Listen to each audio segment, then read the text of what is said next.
आपण बघू शकता मित्रांनो, सफरचंदांच्या झाडाची अगोदर आपण छाटणी केलेली आहे. त्याच्यानंतर त्याला खत पण सोडलेलं आहे ड्रिपनुसार. आणि त्याच्यानंतर त्याचा व्हिडिओ पाहायला आपण फुलांचा पण पाहिलेला आहे, मी पण टाकलेला आहे. असं काही नाही, पण आपल्याला जेवढी माहिती आहे तेवढीच आपण जनतेपर्यंत पोचवतो, म्हणजे लोकांपर्यंत पोचवतो. आणि हे बघा, आज बघू शकतो मी कशाप्रकारे छाटणी केल्यानंतर हे झाडं कसे झालेले आहेत. निंदून पण असं टकाटक झालेलं आहे, म्हणजे निंदून सारं सपाचक केलेलं आहे. आणि याच्यामध्ये आता लोटर आहे आणि याच्यानंतर याला सरी आहे, कारण की याला मग अजून जे शेणखत टाकलेलं आहे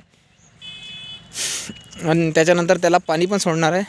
हे पाहू शकता तुम्ही मित्रांनो, कशा प्रकारे आम्ही पाणीची सारं म्हणजे तुम्हाला व्हिडिओमध्ये टाकलं ना. काल 10-26 टाकला आम्ही, आणि तेच क्वालिटी पहा आता कशी दिसत आहे. समजा एक दिवसानंतर हे बघा ना, आता नवीनच समजा हे छाटणी मागून झालेली आहे. हे बघा, नवीन कोमच आहे त्याला, हे बघू शकतो मी. आणि फूल पण बघा, गुलाबी आणि पांढऱ्या कलरचं असते सफरचंदांचं फूल. आणि हे बघा, कुत्रं बघा कसं बसलेलं आहे तिथं, मला बघा कसं बघत आहे, आपण बघू शकता. आणि निवांत झोपलेले आहेत ते काही ठिकाणी. आणि हे आपण सफरचंद पाहू शकता तुम्ही मित्रांनो.